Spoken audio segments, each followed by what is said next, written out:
Hello साथियों, नमस्कार। आपके अपने यूट्यूब चैनल चालिया स्मार्ट स्टडी में हार्दिक अभिनंदन व स्वागत। आज हम बहुत ही महत्वपूर्ण हमारा आज का टॉपिक है सर्वनाम। सर्वनाम से संबंधित अध्ययन करेंगे। ये क्लास है सर्वनाम के नोट्सों से संबंधित। इससे पहले हमने सर्वनाम के नोट्सों में संज्ञा के बारे में अध्ययन किया, संज्ञा की परिभाषा, संज्ञा के भेद और संज्ञा से विशेषण किस प्रकार बनाए जाते हैं, इन सभी के बारे में हमने चर्चा की थी। आज हम चर्चा करने वाले हैं वो सर्वनाम से संबंधित चर्चा करेंगे। सर्वनाम के कितने भेद होते हैं और कौन कौन से सर्वनाम होते हैं, इन सभी के बारे में इस क्लास में आज चर्चा करने वाले हैं। यह क्लास हर कक्षा में पढ़ने वाले विद्यार्थियों के साथ साथ प्रतियोगिता परीक्षा की तैयारी करने वाले विद्यार्थियों के लिए भी बहुत ही महत्वपूर्ण और इम्पोर्टेंट रहने वाली क्लास है। तो शुरू करते हैं। सबसे पहले सर्वनाम दो शब्दों से बना होता है, एक सर्वय और एक दूसरा होता है नाम। सर्वय सभी होता है, नाम एक संज्ञा होती है, तो सभी का नाम जो होता है संज्ञा वो सर्वनाम कहलाता है। सर्वनाम का शाब्दिक अर्थ की बात करें तो सबका नाम होगा। सर्वनाम की परिभाषा की बात करते हैं तो संज्ञा के स्थान पर प्रयुक्त होने वाले शब्द सर्वनाम कहलाते हैं। यानी संज्ञा के स्थान पर जो शब्द प्रयुक्त होंगे वो सर्वनाम कहलाएंगे। उदाहरण के माध्यम से इसको समझते हैं। जैसे विकास जयपुर रहता है, वह वहाँ नौकरी करता है। तो इसमें दिया गया है विकास संज्ञा है और जयपुर भी संज्ञा है। इन दोनों की जगह विकास की जगह वह आ गया और जयपुर की जगह वहाँ आ गया। तो वह और ये वहाँ जो शब्द आए हैं, वह और वहाँ, ये दोनों ही क्या है, सर्वनाम है। क्योंकि विकास की जगह वह आ गया और जयपुर की जगह वहाँ आ गया, नौकरी करता है, तो ये दोनों ही की जगह सर्वनाम का प्रयोग हो गया, वह और वहाँ। अब बात करते हैं इसी प्रकार का अन्य एक उदाहरण और लेते हैं। हरीश के पिताजी विदेश में रहते हैं, वे वहाँ नौकरी करते हैं। बात वही हो गई। हरीश कौन? हरीश के पिताजी, वे वहाँ, वे कौन? हरीश के पिताजी, और वहाँ कहाँ? विदेश में रहते हैं, नौकरी करते हैं। तो ये वे शब्द आया और वहाँ शब्द, ये दो जो शब्द आए हैं ये सर्वनाम है जो हरीश के पिताजी के लिए और विदेश के लिए प्रयुक्त हो गई। तो इसलिए ये परिभाषा सही प्रयुक्त ये हुई कि संज्ञा के स्थान पर जिन शब्दों का हम प्रयोग करते हैं वो सर्वनाम शब्द कहलाते हैं। अब बात करते हैं कि सर्वनाम शब्द जो हिंदी में मूल रूप से 11 होते हैं। मैं, तू, वह, यह, आप, जो, सो, कौन, क्या, कोई और कुछ, ये ऐसे हिंदी में मूल रूप से सर्वनाम शब्द हैं जो 11 होते हैं। मैं, तू, वह, यह, आप, जो, सो, कौन, क्या, कोई, कुछ हो। तो इस प्रकार ये 11 हो गए। अब बात करते हैं सर्वनाम के भेदों की चर्चा करते हैं कि सर्वनाम के कितने भेद होते हैं। तो सर्वनाम के 6 भेद होते हैं। अब 6 भेद कौन कौन से होते हैं जो बात करें तो पहला होता है पुरुषवाचक सर्वनाम, दूसरा होता है निश्चयवाचक सर्वनाम, तीसरा होता है अनिश्चयवाचक सर्वनाम, चौथा होता है संबंधवाचक सर्वनाम, पांचवा होता है प्रश्नवाचक सर्वनाम और छठा होता है निजवाचक सर्वनाम। ये सर्वनाम के 6 भेद होते हैं। प्रतियोगिता परीक्षा में भी पूछ लिया जाता है कि सर्वनाम के कितने भेद होते हैं, सिंपल तरीके से प्रश्न पूछे जाए तो। और कक्षा में पढ़ने वाले विद्यार्थियों के लिए क्लास इंपॉर्टेंट और महत्वपूर्ण है ही। अब सबसे पहले हम चर्चा करते हैं तो पुरुषवाचक सर्वनाम के बारे में चर्चा कर लेते हैं कि पुरुषवाचक सर्वनाम कौन से होते हैं। पुरुषवाचक सर्वनाम की बात करें तो जिस सर्वनाम शब्द का प्रयोग किसी पुरुष के स्थान पर प्रयुक्त होता है उसे पुरुषवाचक सर्वनाम कहते हैं। यानी कोई भी सर्वनाम शब्द होगा और वह पुरुष के स्थान पर प्रयुक्त होगा तो वहाँ पर पुरुषवाचक सर्वनाम शब्द कहलाएगा। अब जैसे बात करते हैं, उदाहरण के तौर पर देखें, मैं, हम, तू, तुम, वह, वे, ये आदि ऐसे सर्वनाम शब्द हैं। मैं, हम, तुम, वह, वे, ये आदि ऐसे सर्वनाम शब्द हैं जो पुरुषवाचक सर्वनाम के लिए प्रयुक्त होते हैं।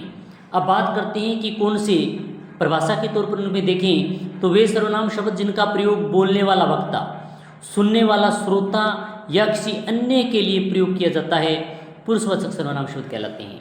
यानी ऐसे सर्वनाम शब्द जो बोलने वाला वक्ता होगा, सुनने वाला श्रोता होगा, वह किसी अन्य व्यक्ति के लिए जिस शब्द का प्रयोग करेगा वहाँ पर पुरुषवाचक सर्वनाम शब्द होगा। अब पुरुषवाचक सर्वनाम शब्दों के भी भेद होते हैं। अब कौन कौन से उसकी बात करें तो एक होता है उत्तम पुरुषवाचक सर्वनाम, दूसरा होता है मध्यम पुरुषवाचक सर्वनाम, तीसरा होता है अन्य पुरुषवाचक सर्वनाम। अब सबसे पहले उत्तम पुरुषवाचक सर्वनाम शब्द क्या होते हैं और कौन से उसके बारे में चर्चा करें क्लास अच्छी लग रही है तो लाइक करें, शेयर करें, क्योंकि ये क्लास आप सभी के लिए बहुत ही महत्वपूर्ण है। इसके अलावा हिंदी के अन्य क्लासें, राजस्थान जीके, इंडिया जीके और विज्ञान के भी बहुत ही महत्वपूर्ण प्रश्नों का हम इस YouTube चैनल के माध्यम से अध्ययन करवा रहे हैं। तो आशा है कि ये क्लास आपको बहुत ही अच्छी लग रही होगी। तो अब बात कर रहे थे उत्तम पुरुषवाचक सर्वनाम की। जिस सर्वनाम का प्रयोग बोलने वाला वक्ता अपने नाम के स्थान पर करता है उसे उत्तम पुरुषवाचक सर्वनाम कहते हैं। यानी जो भी सर्वनाम शब्द का प्रयोग बोलने वाला वक्ता होगा वह अपने नाम के स्थान पर करेगा तो वहाँ पर उत्तम पुरुषवाचक सर्वनाम शब्द होगा। जैसे मैं, मेरा, मेरी, मेरे, हम, हमारा, हमारी, हमारे, हम, हमको, मुझे, मुझको आदि ऐसे शब्द दिए गए हैं। आदि ऐसे शब्द हैं जो उत्तम पुरुषवाचक सर्वनाम की श्रेणी में आते हैं। उदाहरण के तौर पर बात करते हैं, मैं अपना कार्य कर रहा हूँ। यानी तो इसमें क्या है कि मैं अपना कार्य कर रहा हूँ, तो मैं अपना कार्य कर रहा हूँ तो इसमें कौन सा होगा? उत्तम पुरुषवाचक सर्वनाम होगा। इसी प्रकार मुझे अपनी पुस्तक पढ़नी है, मुझे पढ़नी है, इसमें मुझे अपनी पुस्तक पढ़नी है तो मुझे में क्या होगा? उत्तम पुरुषवाचक सर्वनाम शब्द होगा।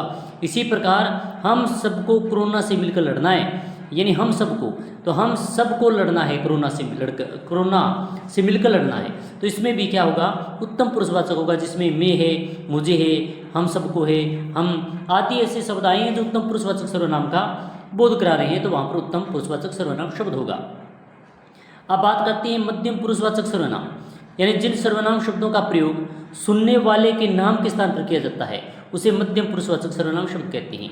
यानी उसमें तो पुरुष स्वयं के लिए करेगा, वक्ता के लिए। इसमें क्या होता है कि जो सर्वनाम शब्द ऐसी होती हैं जो किसी सुनने वाले के नाम के स्थान पर किया जाएगा तो उसे मध्यम पुरुषवाचक सर्वनाम। जैसे बात करते हैं तू, तुम, तेरा, तुम्हारा, तुमको, तुझे, आप, आपका, आपकी, आपके आदि ऐसे सर्वनाम शब्द हैं जो मध्यम पुरुषवाचक सर्वनाम श्रेणी के आते हैं। तू, तुम, तेरा, तुम्हारा, तुमको, तुझे, आप, आपका, आपकी आदि ऐसे।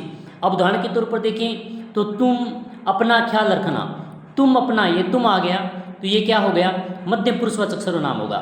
इसी प्रकार तुम मुझे खून दो मैं तुम्हें आज़ादी दूंगा, तुम आ गया तो मध्यम पुरुष के बारे में प्रयोग हो रहा है। इसी प्रकार बात करें भगवान करे कि तुम्हारा सपना पूरा हो, तुम्हारा सपना, तो मध्यम व्यक्ति मध्य में खड़ा है, उसके बारे में कहा जा रहा है कि तुम्हारा सपना पूरा हो। तो तुम्हारा है, तुम है, तुम अपना ख्याल आदि ऐसे शब्द आ रहे हैं वो मध्यम पुरुषवाचक सर्वनाम की श्रेणी में आते हैं, तो वहाँ पर मध्यम पुरुषवाचक सर्वनाम शब्द कहलाता है, यह सर्वनाम कहलाते हैं। अब तीसरा है अन्य पुरुषवाचक सर्वनाम, जिसके संबंध में कुछ कहा जाता है, उसके नाम के स्थान पर वक्ता द्वारा जो सर्वनामों का प्रयोग किया होता है उसे अन्य पुरुषवाचक सर्वनाम कहते हैं।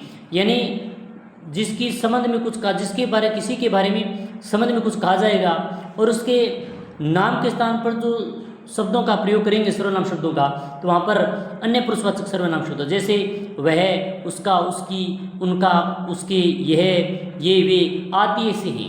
बात करते हैं उदाहरण के तौर पर यह मेरा मित्र है, तो यह मेरा मित्र है, क्या, कौन?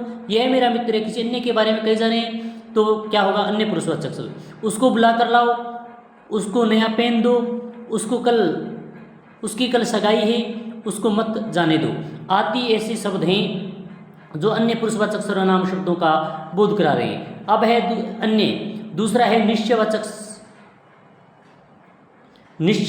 सर्वनाम शब्द, इसका आगे अध्ययन करेंगे। आज हमने सर्वनाम की परिभाषा के बारे में जाना, सर्वनाम के कितने भेद होते हैं इनके बारे में जाना, और सर्वनाम के भेदों में पहला पुरुषवाचक सर्वनाम शब्द होता है, पुरुषवाचक सर्वनाम होता है, और उसी पुरुषवाचक सर्वनाम के भी 3 भेद होते हैं।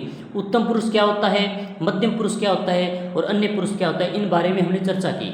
आगे वाली जो हमारी क्लास होगी वो अन्य पुरुषवाचक सर्वनाम तो के बारे में चर्चा कर ली। अन्य और भी सर्वनाम शब्द बच गए, जैसे निश्चयवाचक सर्वनाम, अनिश्चयवाचक, संबंधवाचक, प्रश्नवाचक और निजवाचक। ये कैसे बनते हैं, इनकी परिभाषा क्या है, उनके उदाहरण क्या है, इन सभी के बारे में हम आगे वाले क्लास में अध्ययन करेंगे। आशा करते हैं कि ये क्लास आपको बहुत ही अच्छी लगेगी।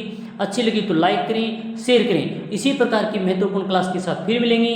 जय हिंद, जय भारत।